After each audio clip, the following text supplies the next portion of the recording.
Hello friends, स्वागत है आपका ज्ञान गंगा आयुर्वेद क्लासेस में। आज हम लोग बात करने वाले हैं चरक संहिता सूत्र स्थान दूसरे अध्याय अर्थात अपामार्ग तंडुली अध्याय के अंतर्गत जो लास्ट टॉपिक है, जो सिलेबस में लास्ट टॉपिक है, पंचकर्म का महत्व एवं वैद्य के गुण, उसके बारे में बात करेंगे। तो यहाँ देखेंगे सबसे पहले पंचकर्म का महत्व है, लेकिन हम लोग जानेंगे पंचकर्म होता क्या है बहुत ही शार्ट में।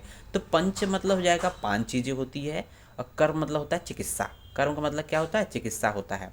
अगर हम लोग बात करें चिकित्सा से संबंधित, तो चिकित्सा को हम लोग मुख्यतः 3 स्टेप में बांटते हैं। चिकित्सा को हम लोग 3 स्टेप में बांटते हैं। तो कौन कौन से 3 स्टेप होते हैं?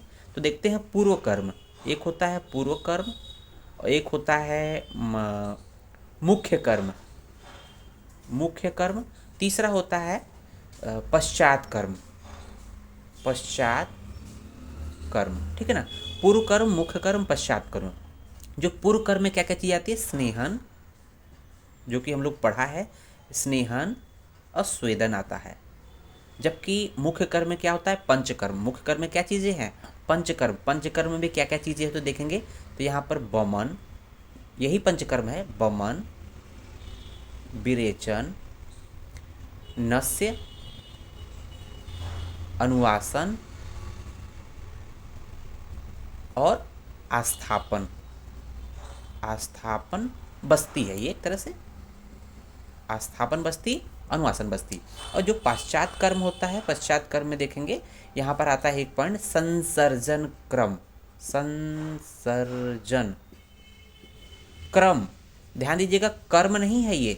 बहुत ही कंफ्यूजिंग होता है, क्रम है कि कर्म है। संसर्जन क्रम है, आपके एग्जाम में फर्स्ट ईयर में जरूर पूछा जाएगा संसर्जन क्रम क्या होता है, ठीक है ना। या बीमस के वाइबा में भी पूछा जाता है। तो इसमें आता है कि जैसे जिसमें आता है पेया, बिलेपी,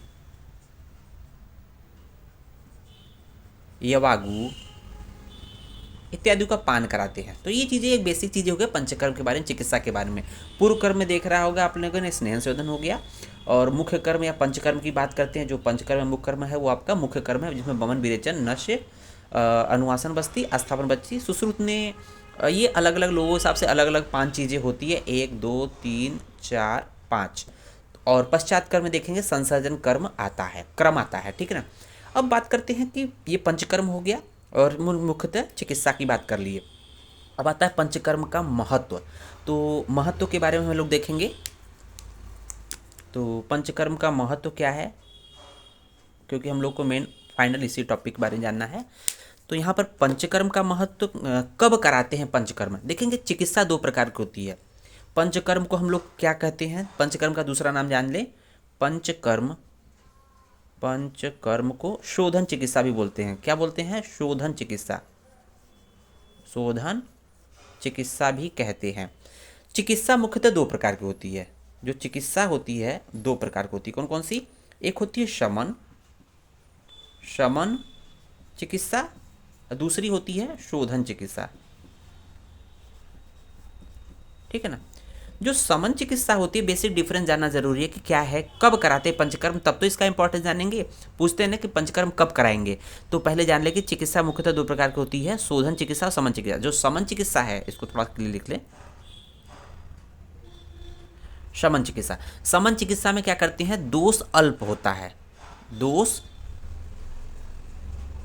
अल्प होता है। जब दोष शरीर में अल्प रहेगा तो क्या करेंगे? दोषों को शरीर के अंदर ही दबा देना क्या कहलाता है? शमन। कहते हैं शमन का मतलब होता है ना उसका, शमन मतलब दबा देना। दोषों को शरीर के अंदर ही औषधि का प्रयोग करके देकर उसको समाप्त करना क्या कहलाता है? शमन चिकित्सा कहलाता है। उसमें दोष क्या होते हैं? अल्प होते हैं। जबकि जो शोधन चिकित्सा होती है, शोधन में क्या करते हैं कि क्या होता है? दोष अधिक होते हैं, शरीर में दोष अधिक होते हैं, और अपने कोष्ठ में। और कहाँ होते हैं? कोष्ठ, उपस्थित दोष बोला जाता है। उपस्थित, इसको बोलते हैं उपस्थित दोष। कहाँ पर उपस्थित होंगे? जैसे दोषों का जो सामान्य स्थान होता है, वात पित्त कफ के सामान्य स्थान है, अपने कोष्ठ में, कोष्ठ या सामान्य स्थान में उपस्थित रहेंगे।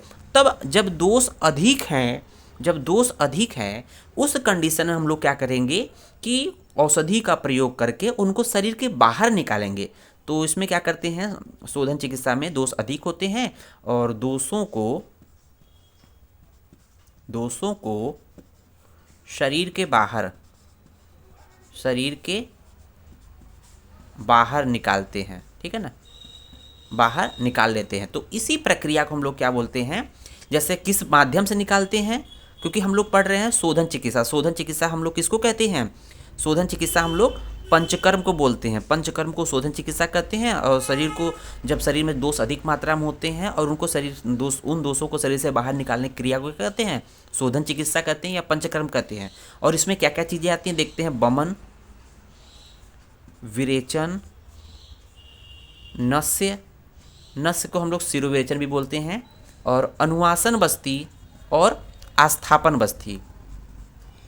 अनुवासन बस्ती, आस्थापन बस्ती, ये कुछ विधियां होती जिसको हम पंचकर्म के माध्यम से समझ में आएगा कि शोधन चिकित्सा क्या है, समन चिकित्सा क्या है। शोधन चिकित्सा को हम लोग पंचकर्म भी बोलते हैं। अब आते हैं कि क्या इंपॉर्टेंस है, जो दोनों में क्या बेसिक डिफरेंस होता है। इस शोधन और समन में बेसिक डिफरेंस समझ जाएंगे तो आपको समझ में आ जाएगा कि अगर जैसे दोष को जब हम दबाते हैं, जब दोष को दबाते हैं समन चिकित्सा कहलाती है, शरीर के अंदर ही दबा देते हैं। लेकिन भविष्य में भी अगर कभी आप पर्टिकुलर कोई रोग हुआ, छोटा मोटा रोग हुआ हो और आपने क्या शरीर के अंदर ही दबा दिया, फिर से वो फेवरेबल कंडीशन पाकर क्या होगा, फिर से उभर जाएगा। ये जो शमन चिकित्सा है या जो अल्प दोष थे शरीर के अंदर जो दबाए गए थे, हो सकता है फिर से उभर जाएं। लेकिन जिसको हम शरीर के बाहर शोधन चिकित्सा बोल रहे हैं, जिसको हम लोग दोष अधिक है उसको हम लोग शरीर के बाहर निकाल दे रहे हैं दोषों को, तो वो पुनः समाप्त, मतलब पुनः नहीं होगा। इसके लिए एक उपमा दी गई है, एक तुलना की गई है, इसकी हम लोग करेंगे। तो यहाँ पर एक उपमा दी गई है, इसको बोलते हैं उपमा, मतलब एक तुलना की गई है। एक तुलना की गई किसका, तो ध्यान दीजिएगा किसके किसके बीच तुलना की गई ये जानना जरूरी है। जैसे एक रोग होता है, एक वृक्ष होता है, दो चीजें हैं, एक रोग है, एक वृक्ष है, ठीक है ना। तो रोग और वृक्ष का दोनों का मुख्य कारण क्या है, रोग किसकी वजह से होता है, दोष की वजह से, दोषों के बढ़ने की वजह से। और जो वृक्ष का जो मेन वजह होता है उसके मूल की वजह से, है ना, मूल की वजह से होता है, उसका रूट। अगर रोग है उसका, अगर जैसे सिंपली हम लोग रोग का संबंध वृक्ष से है ना, रोग और वृक्ष से तुलना की गई है। जैसे अगर किसी वृक्ष को समाप्त करना है तो उसको क्या करेंगे, वृक्ष को समाप्त करना तो उसको जड़ समेत निकालेंगे ना, जड़ समेत निकालेंगे तब जाके वृक्ष का समाप्त हो जाएगा। अगर मान लीजिए सपोज करिए कोई वृक्ष है, ठीक है ना, ये उसके रूट है और ये बिल्कुल उसके ये चीज़ें, अगर आपने तना काट दिया, यहाँ से काट दिया, यहाँ से काटने के बाद पुनः इसमें क्या होगा, नए पत्ते आने की संभावना बनी रहती है, नए पत्ते आने की संभावना बनी रहती है। उसी तरह से अगर कह रहे हैं कि दोषों को समूल नाश न करें, उसके मूल को विनाश न करेंगे तो रोग पुनः होने की संभावना बनी रहेगी। अगर किसी वृक्ष को हम लोग उसके मूल समेत नहीं कट करेंगे तब तक उस वृक्ष का नाश नहीं होगा। उसी तरह से किसी रोग को समाप्त करना है तो क्या करेंगे, उसके समूल विनाश करेंगे, अर्थात दोषों को कंप्लीट रूप से निकालेंगे। इसलिए शोधन चिकित्सा की जाती है। पंचकर्म का ये इम्पॉर्टेंट टॉपिक है या महत्व है। पंचकर्म का महत्व है कि जब दोषों को हम लोग समूल विनाश करते हैं, समूल नाश कर देंगे तो रोग पुनः कभी नहीं होगा। तो ये अब आपके पंचकर्म का महत्व हो गया।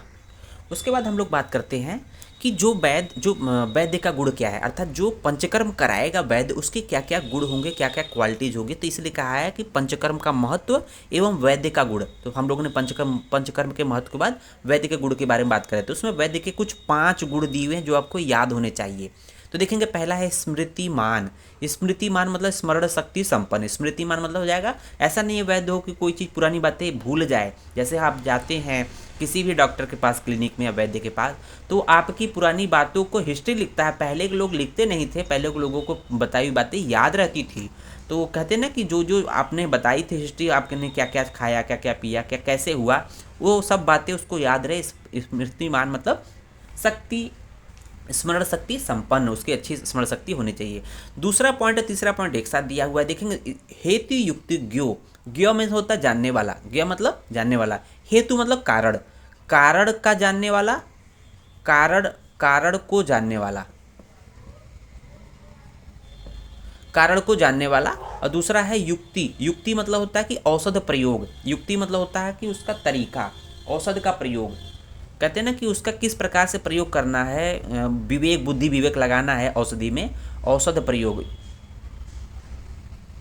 औषध प्रयोग को जानने वाला, को जानने वाला। तो हेतु मतलब हो जाएगा किन कारणों से हुआ है। दूसरा चीज युक्ति की मतलब जो अब रोग हो गया हो जिन कारणों से, उसको कैसे ठीक करना है, या औषध का प्रयोग करके किस तरह से उस रोग को ठीक करना है, ये बोलते हैं युक्तिज्ञो। अर्थात युक्ति औषध के प्रयोग को जानने वाले को युक्ति भी बोलते हैं। उसके बाद देखते हैं 2 पॉइंट और है, जितात्मा और प्रतिपत्तिमान। चौथे नंबर पर जितात्मा है, 5वें नंबर प्रतिपत्तिमान है। तो यहाँ पर दिया है जितात्मा मतलब जितेंद्रिय होना चाहिए। जितात्मा मतलब आत्मा को अपने इंद्रियों को वश में करना चाहिए। बहुत से कंडीशन ऐसे आती हैं कि जैसे मेल डॉक्टर होते हैं, फीमेल जब पेशेंट होते हैं, तो उसमें बहुत सी ऐसी परिस्थितियां होती हैं कि डॉक्टर को एज ए डॉक्टर पेशेंट को रूल करना चाहिए, तो अपने इंद्रियों को कंट्रोल वश में करना चाहिए। उसके साथ साथ दिया हुआ है प्रतिपत्तिमान। और प्रतिपत्तिमान का मतलब क्या हुआ है, दिया हुआ है कि देखेंगे समय के अनुसार शीघ्र निर्णय करने वाला। मतलब जिस कंडीशन में पेशेंट आया हो उसको अच्छे से उसके कारणों को जानकर उसकी चिकित्सा शीघ्र ही स्टार्ट करनी चाहिए। मतलब समय से शीघ्र ही निर्णय करने वाला कि हम उसकी चिकित्सा करेंगे या उसको रिफ़र करेंगे। मतलब ये चीज़ें जानने वाले व्यक्ति को हम लोग वैद्य को, ये सब 5 पॉइंट है वैद्य के गुण, जिसमें स्मृतिमान है, हेतुज्ञ और युक्तिज्ञ। चौथा पॉइंट जितात्मा है, अर्थात इंद्रियों को कंट्रोल करने वाला। प्रतिपत्तिमान अर्थात शीघ्र ही निर्णय करने वाला। ये 5 पॉइंट है जो आपको याद होने चाहिए। धन्यवाद।